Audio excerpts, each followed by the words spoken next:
저는 시어머니와 이렇게까지 갈등이 있을 줄 몰랐습니다. 저희 시어머니는 의무는 다하지 못하면서 자꾸 권리만 내세우는 분이십니다. 결혼 전에 이렇다 하는 사건이 전혀 없었으니까 저는 결혼을 무사히는 했습니다. 그래서 초등학교 다니는 딸 하나 있고 뒤늦게 늦둥이 딸 하나 낳았어요. 저희 시댁은 아들이 셋이나 있습니다. 거기에 시누이 한 명도 있고요. 저희 시어머니는 아들이 귀한 집안도 아닌데 아들하고 유독 저희 남편을 아끼기는 합니다.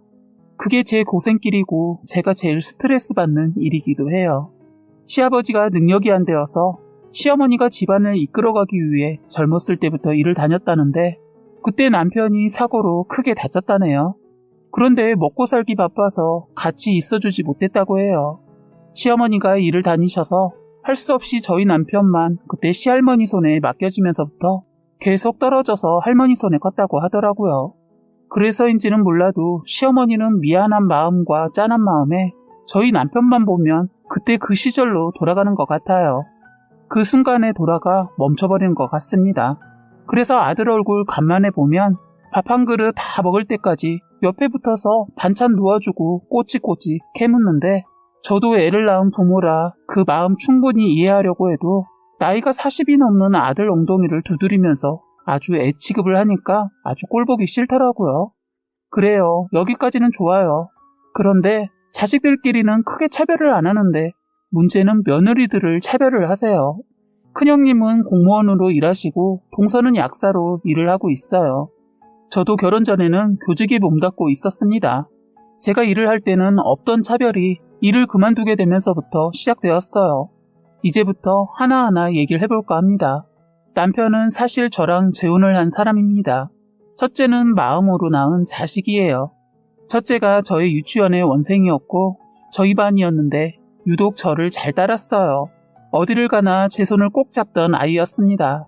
제 눈을 보면 빤히 쳐다보고 저에게 자꾸 안아달라고 하던 아이였어요. 어린이집과 달리 유치원은 5세부터 다니기 때문에 애들이 애기 같지 않고 거의 스스로 다 다져져서 오더라고요. 저희 첫째가 된 저희 딸도 그랬어요. 그런데 처음에는 뭐든지 스스로 다 하려고 하더니만 한두 달 지나니까 오히려 자꾸 저한테 의지하고 안아달라고 하더군요. 처음에는 적응하느라 간혹 그런 아이들이 있어서 대수롭지 않게 생각하고 저도 채원이를 자연스럽게 받아주면서 유치원 생활에 적응하도록 도와줬어요. 그런데 채원이는 시간이 가도 나아지지 않고 저만 찾았어요. 원래 처음부터 채원이 아버지께서 채원이가 엄마가 없다는 걸 말씀해 주셔서 채원이 행동을 이상하게 바라보거나 생각되진 않았어요. 그런데 하는 행동의 강도가 갈수록 지나친 부분이 있어서 상담을 하게 되었는데 채원이 아빠의 말에 의하면 오래전에 엄마를 잃은 채원이는 엄마의 정이 그리웠던 나머지 저에게 엄마의 정을 느끼고 있었던 것 같다고 하더군요. 그러면서 채원이가 자라온 환경을 얘기해 주셨어요. 원래는 채원이 할머니께서 며느리가 병원에 입원하게 되자마자 몇 년 키웠는데 자꾸 엄마 아빠를 찾아서 할 수 없이 채원이 아버지가 병원과 회사 그리고 엄마 집을 오가며 있었다고 합니다. 그래서 보다 못한 채원이 할머니께서 살던 집을 일단 비워두고 같이 살았다고 해요. 그런데 할머니를 잘 따르지 않고 무서워해서 할 수 없이 다시 따로 살게 되었다고 하더군요. 그리고 아내가 가고 나자 채원이 아빠는 그런 딸이 안쓰러워 휴직까지 내면서 아이를 돌봤다고 합니다. 그런데 아이가 너무 안정을 찾지 못하고 불안해해서 병원 상담 치료도 받았다고 해요. 그래도 다행히 많이 좋아진 모습을 보여서 직장과 가까운 유치원을 보내게 되었다고 하더군요. 원래는 채원이에겐 학습 위주의 유치원보다 놀이도 하고 활동이 많은 어린이집을 보내려고 했는데 자리가 없어서 고민하고 있었는데 때마침 유치원에서라도 빈자리가 나면서 보냈는데 생각보다 잘 적응하고 있고 예전처럼 웃기 시작해서 좋아진 줄만 알았다고 합니다. 그런데 가끔은 밤에도 유치원에 가자고 때를 쓴 적도 있었다고 하네요. 저는 그동안 채원이에 대해 몰랐던 것들을 이런저런 채원이에 대해 상담을 통해 알게 되었어요. 저도 어릴 때 엄마가 일찍 돌아가셔서 저도 늘 엄마에 대한 그리운 정이 생각나곤 하는데 채원이 얘기를 듣고 나니 채원이를 보고 있으면 꼭 저를 보고 있는 것 같았어요. 저는 그나마 시골에서 자라서 아버지가 밭일을 하거나 논일을 하고 있으면 꼭 저를 데리고 다니셨어요. 밭일 갈 때는 지게에 저를 태워지고 가셨고 논의를 할 때는 경운기에 이불이랑 간식 간단하게 챙겨서 저를 데리고 다니셨어요. 저도 할머니가 계셨는데 무서워서 잘 따르지 않자 아버지는 제가 어린 나이에 엄마 잃은 것을 엄청 많이 마음 아파하셔서 외로움을 최대한 느끼지 못하게 애를 써주셨어요. 언니 오빠도 있었지만 다 학교 가고 나면 할머니랑 할아버지 저 이렇게 집에 있었는데 혼자서 노는 모습이 짠했던지 저를 항상 데리고 다니셨죠. 그런데 아무리 아빠가 그렇게 저에게 잘해주셨는데도 엄마의 빈자리는 채워줄 수 없었던 것 같아요. 저는 늘 엄마가 언젠가는 오겠지 하고 기다렸던 것 같습니다. 이 세상에 없다고 생각하지 못한 것 같아요. 언니 오빠가 하늘나라에 갔다고 해도 저는 그곳이 또 다른 현실의 세계라고 알고 있었던 것 같습니다. 정말 채원이가 많이 짠했어요. 그런데 시간이 갈수록 채원이 행동이 자꾸 손이 가게 되었고 그럴 때마다 상담을 통해 채원이를 지도했어요. 채원이는 저랑 1년을 함께하며 많이 달라지게 되었어요. 그렇게 채원이는 진급도에서 저랑은 헤어지게 되었죠. 가끔 점심시간 때 저를 보면 멀리서도 저를 보고 달려올 정도였습니다. 다들 혹시 제가 어떻게 채원이 아빠랑 결혼을 했는지 궁금하시죠? 사람의 인연이라는 게 알 수 없는 것 같습니다. 저는 그때 나이가 좀 있었는데 결혼을 하지 않은 상태였습니다. 제가 퇴근을 준비하고 있을 때 채원이 아버님께서 그날 상담을 받고 가는 중이었어요.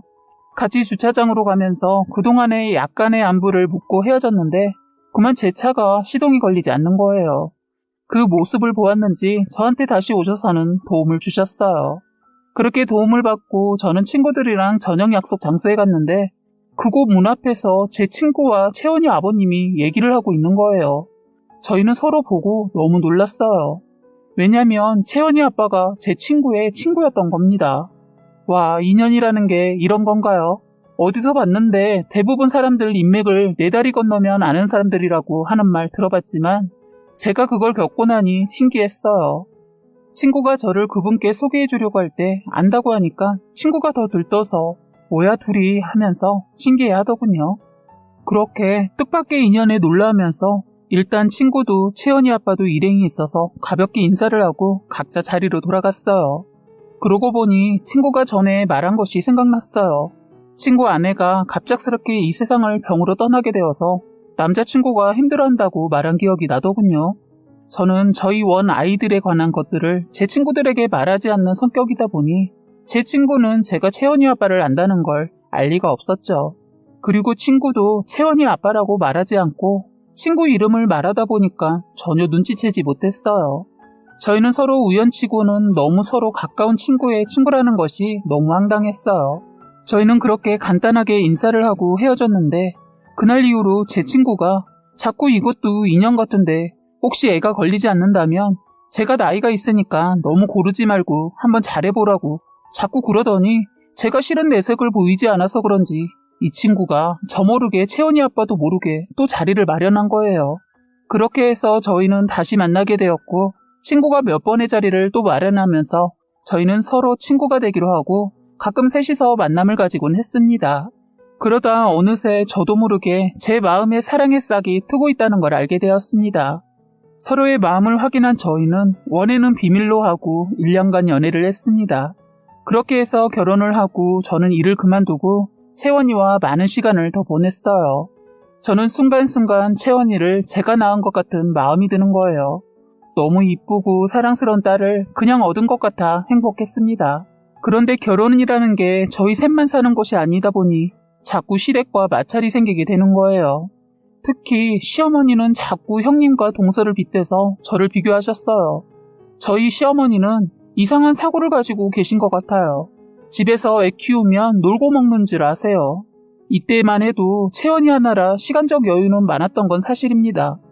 그런데 저는 그동안 남편이나 채원이가 외로웠을 그 순간을 많이 안아주고 보듬어주기 위해 힘들게 제 일까지 그만뒀는데 그런 저에게 그렇게 놀고 먹고 싶어서 일을 그만뒀냐는 이런 식의 말투로 얘기를 하는 겁니다. 제가 그동안 많은 부모님들과 상담도 하고 겪어봤지만 저희 시어머니 같은 분은 처음이었어요.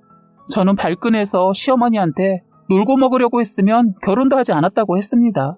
제가 그렇게까지 말해서 놀라셨는지 그때는 아무 말도 않고 있더니 교묘하게 저를 골탕 먹이고 시집살이를 시키는 겁니다. 채원이만 있을 땐 큰일이 있기까지는 시어머니는 저희 집에서 가까이 사셨는데 저를 수시로 시가에 불러 일을 시키셨어요. 처음에 깜짝 놀랐던 게 시어머니가 저를 호출해서 도착해보면 무슨 명절도 아니고 제사도 아닌데 반찬거리 할 거를 엄청 많이 장을 받은 거예요. 이유를 물었더니 일하는 며느리들 위해서 반찬을 해서 날른다고 하는 겁니다. 그러면서 저보고 집에서 놀고 있지 말고 당신 도와서 반찬 같이 만들자고 하는 거예요. 저는 채원이 오기 전에 집안일이며 음식 해두고 오후엔 오로지 채원이 위해 지내려고 하는데 자꾸 방해를 하는 겁니다.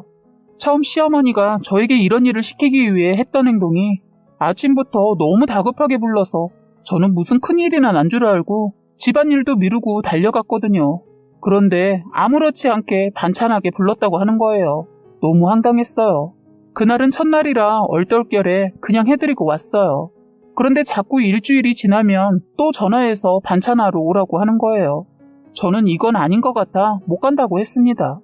시어머니는 솔직히 돈이라도 받으면서 그거 하고 계시지만 저는 그냥 제 시간 빼서 무일푼으로 일하고 와서 제 집안일을 하느라 애도 제대로 못 놀아주게 되더라고요. 형님이나 동서도 제가 도와서 해준 반찬인지 모르니까 저한테 고마움에 성이 보이지 않고 더 웃긴 것은 시어머니 자기가 다 한 것처럼 생색은 다 내고 있어서 얄미워서 싫다고 바쁘다고 했더니 놀고 먹으면서 뭐가 바쁘냐고 하대요. 자꾸 그런 싫은 소리 듣기 싫어서 시어머니 떠봤어요. 그럼 어머니가 반찬해주고 받는 돈 저 반 주세요. 그럼 저도 아무 소리 안 할게요. 했더니 갑자기 넌 나한테 그 코딱지만한 돈 받는 게 샘나서 그걸 가지고 욕심을 내냐? 애가 집에서 놀고나 있으니까 그렇게 통이 작지? 기가 막혔습니다. 저도 엄연한 시간을 빼서 도와드린 것에 대한 대가를 바라는 건데 그렇게 말을 하더군요. 그래서 어머니 저는 저의 노동의 대가를 말한 겁니다. 그리고 적은 돈 받지 않는 거 아는데 너무 하시는 거 아니세요? 그리고 저한테 왜 자꾸 집에서 놀면서라고 하시는 거예요? 저요 밖에서 나가 일은 안 해도 나름 부업으로 일하고 있고요. 수입도 나쁘지 않아요. 그리고 제가 결혼해서 제 가정 챙기겠다는데 어머니 왜 그러세요? 제 가정 깨고 싶으세요? 하자 말을 얼버무리면서 알았다. 일하고 있었냐? 난 집에서 놀는 줄 알았다. 넌 그러면서 나한테 돈을 달라고 하냐? 하길래 저도 어머님이 이렇게 나오지 않으시면 바라지 않는데 너무 하시잖아요. 그리고 엄연히 말해서 제 노동의 대가이고 제 시간을 빼서 했던 거니까 요구할 수 있는 거라고요. 말하니까 한다는 말이 아유 누가 선생님 아니었다는 거 모를까봐 아주 나를 가르치려 해. 됐다. 나 혼자 할 테니까 그렇게 알아라. 혹시라도 네 형님하고 동서한테 너도 반찬하는데 도왔다는 둥 그런 말 하지 말아라. 그러더군요.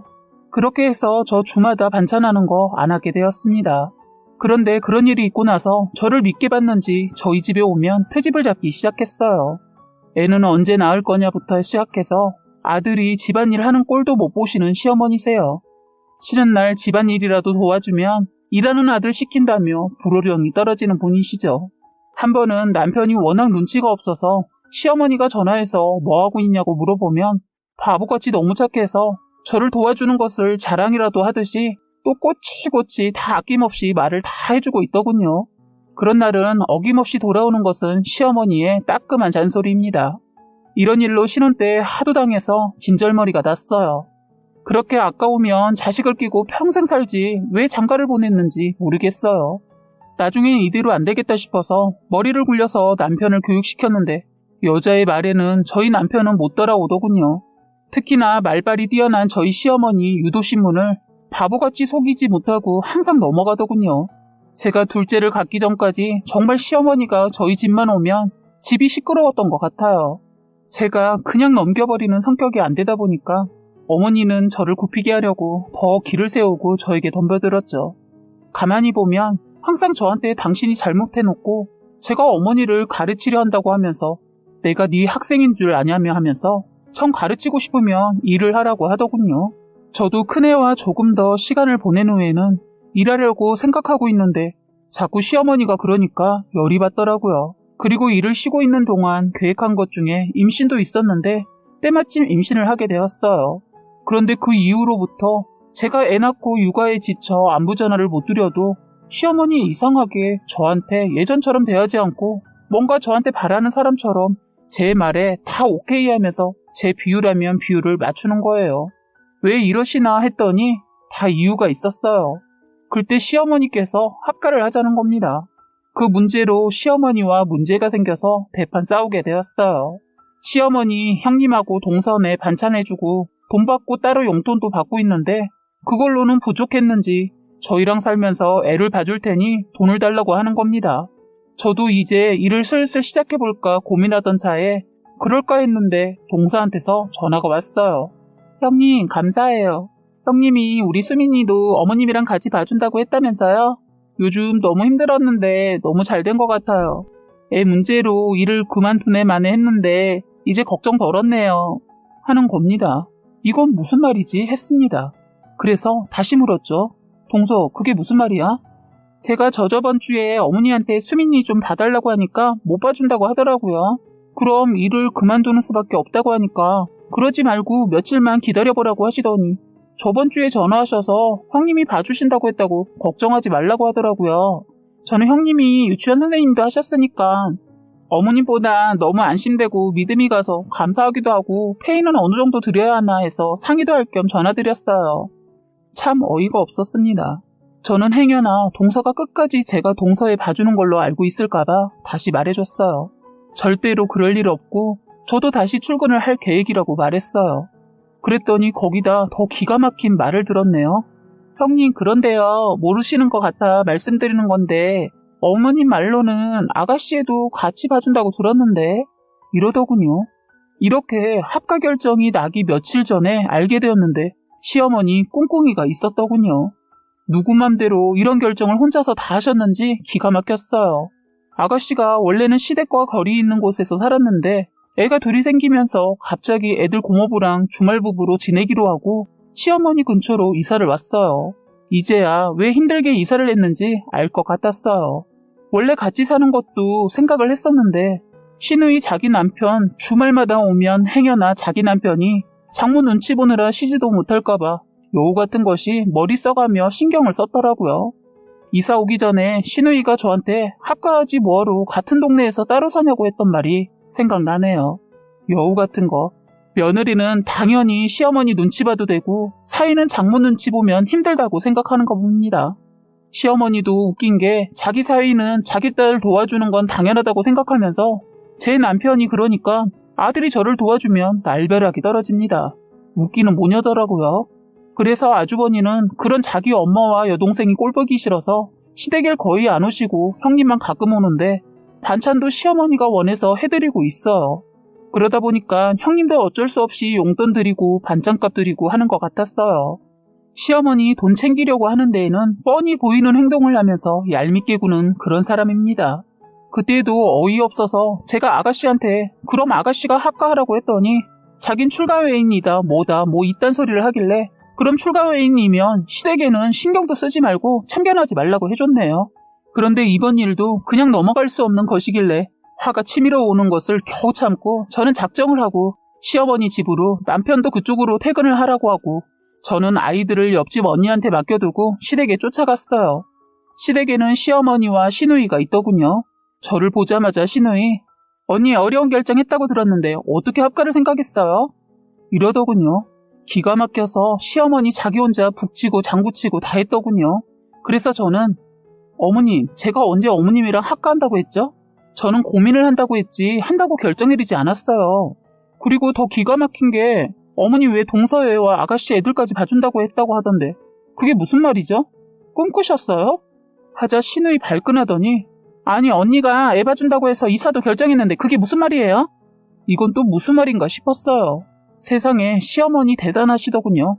자기 딸 고생하는 거 싫어서 저 모르게 시댁 근처로 딸까지 불러 올렸더군요. 시누이 동서 둘 다 저 믿고 애를 맡기려고 했던 겁니다. 거기에다 동서애와 저희 애 봐주면서 덤으로 딸내미 애 봐주려고 했던가 봐요. 어머니 육아는 믿을 수 없어서 시어머니 놀고 있어도 안 맡겼는데 제가 같이 본다는 거짓말을 해놓으니까 맡기던 곳 취소하고 저희 이사 가면 맡기려고 계획이 다 되어 있더군요. 거기에다 그것도 저희 집에서요. 그 뒤처리 다 저한테 시키려고 했던 거예요. 한참 저는 열을 올려 절대로 합가할 일 없을 것이고 애도 못 봐준다고 하고 있는데 그때 남편이 왔어요.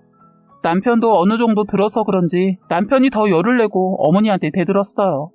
엄마, 적당히 좀 하세요. 지금까지 내가 옆에서 보니까 엄마 너무한 것 같아. 이 사람 힘든 것은 혼자 다 하고 보니까 돈은 엄마가 다 챙기던데 왜 그러세요? 왜 사람을 왜 이용하냐고요? 이 사람이 미련해서 참고 있는 줄 알아요? 그냥 알면서도 참는 거라고요. 하니까 시어머니 그럼 참는 김에 더 참으라고 어이없이 말하더군요. 남편도 더 이상 안 되겠다 싶었는지 엄마, 앞으로 합가다 뭐다 다시 말하지 마세요. 내가 반대할 거야. 합가 얘기 없던 걸로 하고 그리고 우리 애도 엄마한테 맡기지 않을 테니까 그렇게 아세요. 아들이 그러자 발끈해서는 뭐 이놈아? 내가 널 어떻게 생각하는데 네가 그럴 수 있어? 너 앞으로 우리 집에 오지 말아라. 네가 내 아들을 이렇게 버려놨어. 저 애가 원래 이런 애가 아닌데 하면서 저한테 화풀이를 하더군요. 그러자 남편이 더 화가 나서는 엄마 이 사람한테 그런 식으로 말하면 나도 어쩔 수 없어. 우린 부부야. 바늘과 실이라고. 나도 앞으로 집에 안 올 거니까 그렇게 아세요. 하면서 제 손을 잡고 벌떡 일어나자 시어머니 손을 올려서 뭐 이놈아 하면서 남편을 때리는 손 제가 잡았습니다. 어머니 이러시면 안 되죠. 왜 아들을 아직도 어린애로 생각하세요? 시도 때도 없이 쓰다듬고 아끼는 것까지는 제가 뭐라고 안 하는데 이제 손찌검까지 하시려고 하세요? 그건 제가 못 봐요. 제발 그만하세요. 저도 이제 안 참아요. 하니까 시누이 이것이 나서더군요. 언니 하나만 참고 그냥 애 봐주면 끝나는 걸 가지고 지금 일을 크게 만들어서 집안 시끄럽게 해요. 이것이 겁을 상실했는지 뚫린 입이라고 생각 자체를 안 하고 그냥 내뱉더군요. 그래서 그럼 아가씨가 어머니랑 같이 애 보세요. 그럼 되겠네. 일을 다닌 것도 아니고 그렇다고 쌍둥이도 아니고 연년생도 아닌데 뭐가 힘들다고 애를 맡겨요? 정 힘들면 애 하나는 어린이집에 보내고 하나는 어머님 도움받으면 되는 거 아니에요? 왜 제 손이 필요하죠? 그리고 그렇게 쉬워 보이면 본인 애는 본인이 보던가. 그리고 이참에 아가씨가 동서 애까지 봐줘요. 하자 기가 막힌다며 바르르 떨면서 저한테 달려드는 거 남편이 나서서 너 네가 힘들어서 못하는 거 왜 새언니한테 하라고 해? 너는 딸이라서 안 되고 새언니는 며느리라서 해야 한다는 생각 버려. 네 말대로 출가 외인이면 이제 여기 출입도 하지 말고 애도 네 선에서 해결해. 깔끔하게 제 남편이 마무리해주더군요. 저는 남편이 저를 잡고 서둘러 나와버려서 그 어느 누구 눈치 볼 것도 없이 시댁에서 나왔어요. 이럴 때 남편이 든든하게 제 편을 들어주니까 너무 좋았어요. 저 결혼 정말 잘했다는 생각했습니다. 저 그 이후로 정말 편하게 살고 있습니다. 무슨 일만 있으면 저한테 말해서 스트레스였는데 이제는 시어머니 저한테 다이렉트로 전달하지 못하고 남편 거쳐 저한테 전달해주니까 제가 할 일이 거의 없습니다. 일 안 하고 있다는 이유로 집에서 놀고 먹고 있다고 말하던 시어머니도 이제는 저한테 어떠한 말 없이 조용히 지내고 있어요. 저는 당분간 작은 애 이참에 더 키우고 일하려고 합니다. 시누이 이것도 저 믿고 이사 왔다가 도움 못 받고 하니까 다시 이사를 갔네요. 참 어이가 없고 철이 없는 시누이인 것 같아요. 시어머니 지금은 며느리들한테 우습게 되어서 이제는 용돈만 받고 어떠한 참견이나 소소한 일거리하고 돈 뜯어내는 일도 못하고 지내고 있습니다. 제가 다 말하지 않아서 그렇지 정말 소소한 일 같지도 않은 일 해놓고 돈 요구했다는 사실도 이번에 알게 되었네요. 형님도 동서도 고개를 절레절레 흔들면서 이번에 다 얘기해 주더군요.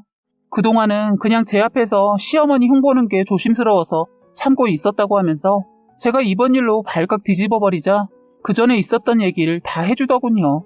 저는 이제 아니다 싶으면 할 말 다 하고 손해보는 일 안 합니다. 시어머니 자리가 이러지 않았더라면 저 정말 잘할 수 있습니다. 사람이 뿌린 대로 거둔다고 어리석게 그동안 한 행동 때문에 말년에 시어머니 외롭게 혼자서 지내고 있습니다. 다들 알고 봤더니 바빠서들 모이지 못한 게 아니고 시어머니 때문에 웬만하면 모이지 않고 바쁘다는 핑계를 대고 안 왔던 거더라고요. 저는 처음부터 핑계라는 거 대지 않았지만 앞으로도 그런 핑계 대지 않고 할 말 다 하고 살 겁니다. 남편이 알아서 중심을 잡아주니까 친정도움 전혀 받을 필요가 없더군요. 저희는 오늘도 기분 좋은 하루 보내고 아이들 재롱 보면서 하루를 마감하고 있네요. 저는 남편이 이런 날을 갖게 해준 것이 갑자기 생각나서 이렇게 긴 글을 써봤네요. 모처럼 저희가 만나고 결혼하고 시집살이까지 다 제 기억에서 꺼내서 쓰다 보니 참 많은 일이 있었구나 싶었어요. 그래도 이혼까지 가지 않고 제 가정을 지키게 되어 너무 다행이고 늘 감사한 마음으로 살고 있습니다. 저희는 얼마 전에 시어머니 살고 계시는 곳에서 엄청 멀리 떨어진 곳으로 이사도 하게 되어서 시어머니 볼 일이 더 없을 것 같네요. 지금까지 여러분의 소중한 사연을 읽어드리는 해바라기 사연방이었습니다. 구독과 좋아요, 알림 설정 부탁드리겠습니다.